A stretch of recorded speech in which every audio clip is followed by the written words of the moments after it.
যোৰহাট জিলাত একাংশ বহিৰাগত কোম্পানীয়ে ঠগ প্ৰবঞ্চনাৰে সাধাৰণ জনতা তথা কৰ্মচাৰীসকলক লুটপাট চলাই আহিছে। তাৰে এক নমুনা যোৰহাট ৰিলায়েন্স চিকিউৰিটি কোম্পানীৰ।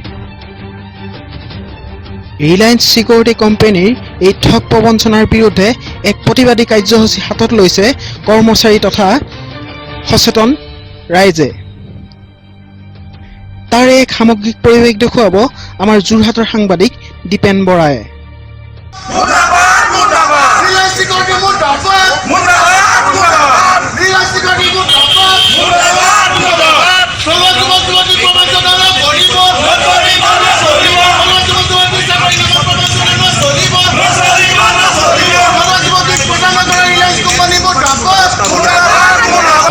কিন্তু বীমা এটা কৰাবলৈ মানুহখিনি কেনেকৈ মাতি আনিছে সেইটো প্ৰথম লক্ষণীয়।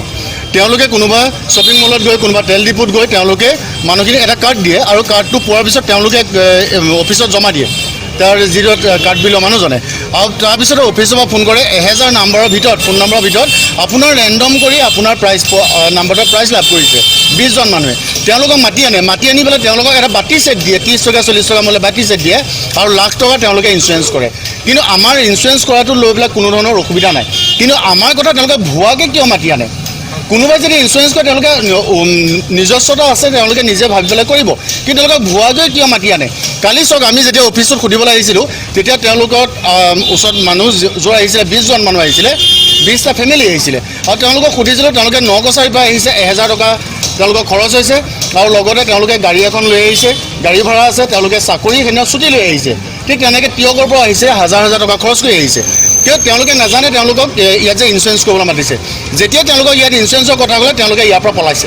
অৰ্থাৎ তেওঁলোকে 1000 টকাটো ভৰিছে, চাকৰি কিন্তু ভৰিছে আৰু বহুত কৰিছে। আৰু ইয়াত চাকৰি কৰা ল'ৰা ছোৱালীখিনিক তেওঁলোকে দৰমহা দিবলৈ মানে অকণমান সংকোচ কৰে। আপোনাৰ পৰা নাছিলোঁ, তেওঁলোকক জনাইছিলোঁ, কিন্তু তেওঁলোকে মোক ৰিমুভ কৰি দিয়ে গ্ৰুপৰ পৰা। আৰু গ্ৰুপৰ পৰা ৰিমুভ কৰাৰ উপৰঞ্চি যেতিয়া মই মোৰ প্ৰাপ্যটো মই খুজিবলৈ আহোঁ, তেওঁলোকে মোক অপদস্থ কৰে। লগতে মোৰ বন্ধু এজন আহিছিলে, তেওঁলোকক কলাৰ ধৰি তেওঁ অফিচৰ পৰা উলিয়াই দিয়ে। তুমি কি কৰিছিলা ইয়াত?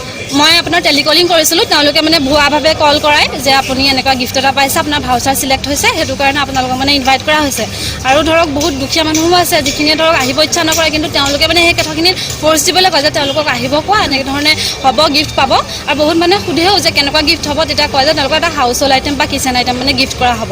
কিন্তু বহুত মানুহ আহি পিছত আমাক কল কৰি আমাক গালি পাৰে যে আপোনালোকে। পৰিস্মিতা শইকীয়া।